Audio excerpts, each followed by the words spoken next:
नाज़रीन अस्सलाम वालेकुम वरहमतुल्लाह। Abdul Basit multi fair TV की जानब से आपके में भी लॉग पेश कर रहा है। उम्मीद है कि आप सब लोग खैरियत से होंगे। आज हम जिन चीज़ों का जायज़ा लेने जा रहे हैं उनमें सुप्रीम लीडर का सफ़र आखरत, इसका तफसीली जायज़ा पेश किया जाएगा। आखिरी रसूमात देखकर ट्रंप की परेशानी, इस पर भी हम बात करेंगे। नेतन्याहू का अमेरिका का आइंदा हफ्ते का दौरा और उसके मकासद और उसमें पोशीदा ख़तरात, पाकिस्तान में इस्लामाबाद में होने वाले आइंदा मुज़ाकरात का एजेंडा, डार ख़ानदान के अफराद के गैर मुल्की ख़वातीन के ख़िलाफ़ ज़्यादती केस की तफसीलात और तस्दीक शुदा बातें, फीफा वर्ल्ड कप में ब्राज़ील की शिकस्त और पसंदीदा टीम्स, सबसे ज़्यादा गोल करने वाली 3 टीमें और 3 खिलाड़ी, इस वर्ल्ड कप में बनने वाले नए रिकॉर्ड। इन तमाम सवालों के जवाब जो हैं और इन तमाम की तफसीली बात जो है ये हम आपकी खिदमत में पेश करेंगे। नाज़रीन, आइए अब चलते हैं पहले सवाल की तरफ और पहली बात की तरफ या पहली अहम खबर की तरफ। सुप्रीम लीडर का सफ़र आखरत और ट्रंप का रद्द अमल। ईरान के सुप्रीम लीडर आयतुल्लाह अली ख़amenei की वफ़ात के बाद तेहरान में मुनक़्क़द होने वाले जनाजे और आखिरी रसूमात ने दुनिया भर में तहलका मचा दिया है और दुनिया भर की तवज्जो हासिल की है। नाज़रीन, इसे देखकर ट्रंप की हैरानी भी मंजर आम पर आई है और उन्होंने एक बयान में ये भी कहा है कि अमेरिकी सदर डोनाल्ड ट्रंप ने मीडिया एक्सियोस से गुफ्तगू करते हुए इतराफ़ किया है कि वो तेहरान में होने वाले इस अज़ीमुश्शान इज्तिमा को गौर से देख रहे हैं। उन्होंने लाखों के इस तादाद में आए सोगवारों को देखकर हैरानी का इजहार किया और कहा कि मुझे लगता था कि वहाँ के लोग सुप्रीम लीडर से नफ़रत करते हैं, लेकिन यह हजूम देखकर मैं हैरान हूँ। ये उन्होंने तंज़िया तौर पर यह भी कहा कि ये आंसू शायद जाली थे। ओहदे पर फायज आदमी जो हो उसको ये ज़ेब नहीं देता कि इस किस्म की किसी के मरने पे वो बातें करे या किसी कौम के जज्बात के बारे में ऐसी बातें करे। नाज़रीन, उनकी परेशानी और इसका अस्करी पहलू क्या है? ट्रंप ने सिक्योरिटी के हवाले से एक सनसनीखेज तबसरा किया है। ईरान के तमाम आला क़यादत इस वक्त एक ही जगह जमा थे। उन्होंने कहा कि हम एक ही बार में वन शॉट में सबको ख़त्म कर सकते हैं, लेकिन हम ऐसा नहीं करेंगे क्योंकि फिर हमारे पास मुज़ाकरात के लिए कोई नहीं बचेगा।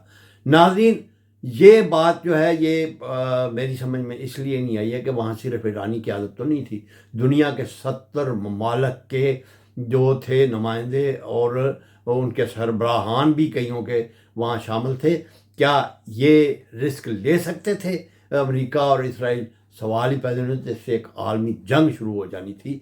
लिहाजा ट्रंप का ये बयान ज़ाहिर करता है कि वो ईरान में अवामी ताकत के इस मुजाहरे से गैर आरामदेह महसूस कर रहे हैं। ताहम दोनों ममालिक ने जनाजे की रसूमात की वजह से जारी सफारती मुज़ाकरात में एक हफ्ते की वक्फा करने पर इतफाक़ किया है। वज़ीर आज़म बेंजामिन नेतन्याहू आइंदा हफ्ते वाशिंगटन का दौरा कर रहे हैं। यह दौरा एक ऐसे वक्त में हो रहा है जब मशरिक़ वस्ता में जंग बंदी के लिए अमेरिका और ईरान के दरमियान बराह रास्त मुज़ाकरात चल रहे हैं। अमेरिकी डील पर नाज़रीन असरअंदाज होने की कोशिश नेतन्याहू करेंगे। अमेरिका और ईरान ने हाल ही में आबन हरमुज़ को खोलने और 60 रोज़ में अमन मुज़ाकरात शुरू करने के जिस एक MOU पर दस्तखत किए हैं, नेतन्याहू का बुनियादी मकसद सदर ट्रंप पर दबाव डालना है कि वो ईरान के साथ किसी ऐसे हतमी मुआहदे पर दस्तखत ना करें जो इसराइल के सिक्योरिटी के हवाले से तशवीशनाक हो। नाज़रीन, ये दूसरे जो नेतन्याहू के दौरे का मकसद है वो अपनी ताकत का मुजाहरा भी करना है, क्योंकि ये साबित करना चाहते हैं वो कि वाशिंगटन के साथ उनके तल्लुकात अब भी मजबूत हैं।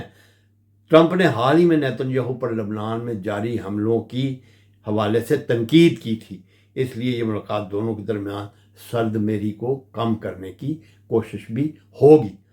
नाज़रीन, इसमें छुपे ख़तरात जो हैं ये है ट्रंप के साथ तवाज़न जो है।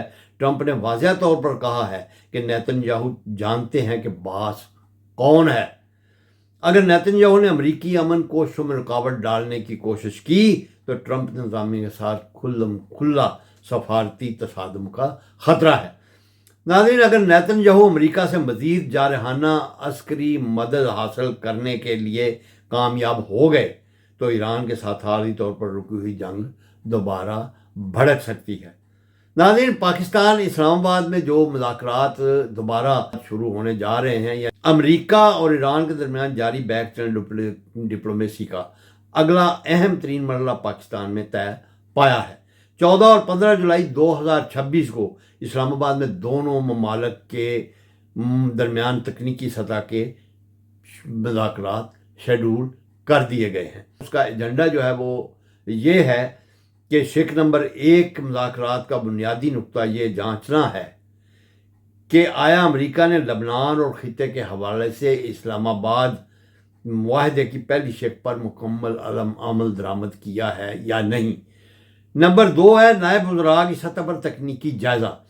اس سیشن میں دونوں اطراف کے ڈپٹی لیول کے حکام حساس ترین تکنیکی اور سیکیورٹی معاملات کا جائزہ لیں گے تاکہ اس کے اگلے ہی ہفتے دوحہ میں ہونے والے تیسرے دوحہ راؤنڈ کے لیے راہ ہموار کی جائے۔ ناظرین، اس سعودی عرب کی جو اس وقت پوزیشن مذاکرات کے تناظر میں اس سفارتی چینل کی خاص بات یہ ہے کہ ایران نے جان بوجھ کر سعودی عرب کو ان مذاکرات کے کمرے سے باہر رکھا ہوا ہے اور پاکستان کے نائب وزیر اعظم اسحاق ڈار صرف بعد میں سعودی حکام کو اس کی بریفنگ دیتے ہیں۔ ناظرین، اب آئیے پاکستان کے دوسرے معاملات جو ہیں ڈار خاندان کے خلاف زیادتی کیس کی تصدیق شدہ تفصیلات کیا ہیں۔ ناظرین، ڈار کیس کے حوالے سے لاہور پولیس جس کی D I G operational Faisal Kamran کر رہے تھے کہ پریس کانفرنس میں صحافیوں کی طرف سے شدید احتجاج، شور شرابہ، سوالات وہ بنیادی وجہ بنے جس کے باعث پریس کانفرنس چھوڑ کر وہ واپس چلے گئے اور ان کے لیے پریس کانفرنس مینیج کرنا مشکل ہو گیا اور وہ ہنگامہ آرائی کی نظر ہو گئی۔ اس پریس کانفرنس کے دوران درج ذیل اہم وجوہات سامنے آئیں۔ نمبر 1، مقدمے کو دبانے یا رخ بدلنے کا الزام۔ صحافیوں اور میڈیا نمائندوں کی طرف سے پولیس پر سخت تنقید کی گئی کہ پولیس مبینہ طور پر اس ہائی پروفائل کیس جس کا تعلق نائب وزیر اعظم اسحاق ڈار سے ہے کو جنسی زیادتی، ریپ کے بجائے محض بھتہ خوری اور رقم کے لین دین کا کاروباری تنازع بنا کر پیش کرنے کی کوشش کی جا رہی ہے۔ ناظرین، خواتین کی جلد بازی میں روانگی، اس پر بھی صحافیوں نے بہت سوالات اٹھائے۔ صحافیوں نے سوالات اٹھائے کہ دونوں غیر ملکی خواتین کو بیانات ریکارڈ کروانے کے فوراً بعد اتنی جلدی واپس کیوں بھیجا گیا ہے، کیونکہ ابھی تحقیقات جاری ہیں اور ملزم جو ہیں وہ ابھی ریمانڈ پر ہیں۔ اس لیے میڈیا کا موقف تھا کہ متاثرہ خواتین کی عدم موجودگی میں کیس کمزور ہو جائے گا اور ملزمان کو فائدہ پہنچے گا۔ ناظرین، جب صحافیوں نے یکے بعد دیگرے ان حساس پہلوؤں پر تیکھے سوالات کیے اور حال میں شور شرابہ کیا تو پولیس حکام صورتحال کو مزید خراب ہونے سے بچانے کے لیے اور سخت سوالات کا سامنا کرنے کی وجہ سے پریس کانفرنس دوری چھوڑ کر چلے گئے۔ پولیس کا موقف تھا کہ وہ کسی سیاسی دباؤ کے بغیر قانون کے مطابق کارروائی کر رہے ہیں، تاہم میڈیا اس بریفنگ سے مطمئن نظر نہیں آیا تھا۔ ناظرین، تصدیق شدہ جو حقائق ہیں وہ یہ ہیں: حراست اور ریمانڈ۔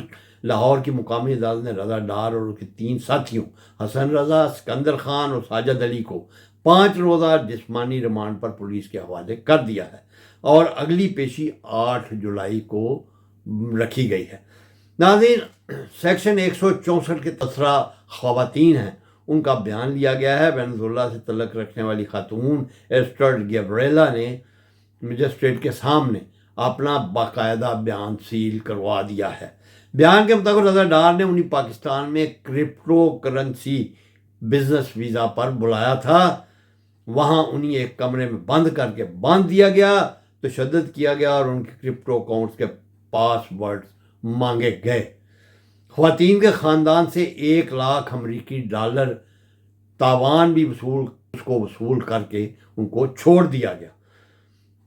قید کے دوران 2 ملزمان نے ان کے ساتھ مبینہ طور پر زیادتی بھی کی اور یہ جو ہے میڈیکل رپورٹس بھی آ چکی ہیں، اس سلسلے میں ایف آئی آر بھی درج ہو چکی ہے۔